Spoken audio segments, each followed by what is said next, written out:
Well, happy Friday, everybody. I'm Intercounty Leader Editor Robert Taborn, and it's time again to check the leaderboard. The leaderboard is a look at some of the stories around Northwest Wisconsin that we're working on for next week's Intercounty Leader newspaper. TGI Friday, everybody. It's Friday, November 3rd, and we're looking ahead to some of the stories in the next edition of the Intercounty Leader coming out on Wednesday, November the 8th. The Wisconsin Department of Natural Resources has confirmed that a wild deer has tested positive for chronic wasting disease here in Polk County. According to a news release from the Wisconsin DNR issued this past Wednesday, the deer was a hunter-harvested 3-year-old doe in the town of Apple River. Officials say this is the first confirmed wild deer CWD positive detected here in Polk County. The DNR and the Polk County Deer Advisory Council will be hosting a public meeting next Thursday, November the 9th at 5:30 p.m. DNR staff will provide information about CWD in Wisconsin, local CWD testing efforts, and disease surveillance options being considered.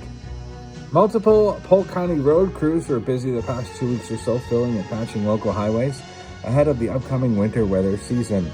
This includes State Highway 35 between Frederick and Luck, some of the pictures you see here. According to Popular Mechanics, February, March, and April are the worst months for potholes because the roads are rapidly freezing, thawing, and then freezing again.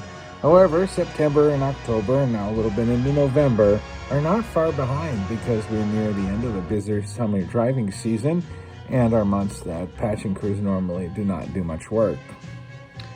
The morning of October the 31st, Halloween brought some of its own frights with the first snowfall of the year landing here in the Northwoods. While some areas experienced heftier amounts of snow than others, the dusting in the Frederick area was mostly melted by evening. Trick-or-treaters turned out en masse to the annual trunk-or-treat event despite the chilly weather, with the event seeing 386 kids in attendance. The event featured emergency vehicles, local businesses, community members, and open house with treats from traditions of Frederick assisted living, and even goats for petting. Organizer Sherry Chadwick thanked those who donated candy and participated, making it possible for the event to happen.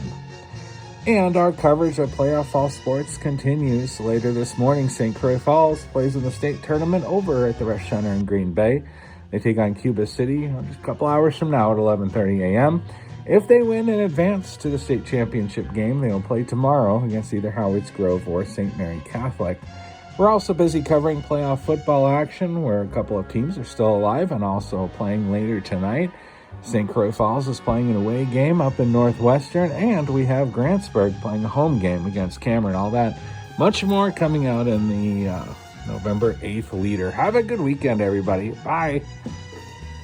And remember, if you spot breaking news going on in your community or have a story idea, we'd love to hear from you.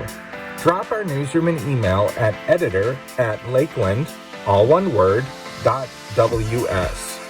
You can also call our office Monday through Friday, 8 a.m. to 4:30 p.m.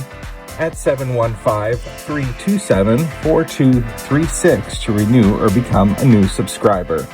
Yeah, and don't forget, you can also submit those photos of community events and sporting events through the email you see up on your screen. We look forward to sharing these stories and more with you in next Wednesday's edition of the Intercounty Leader.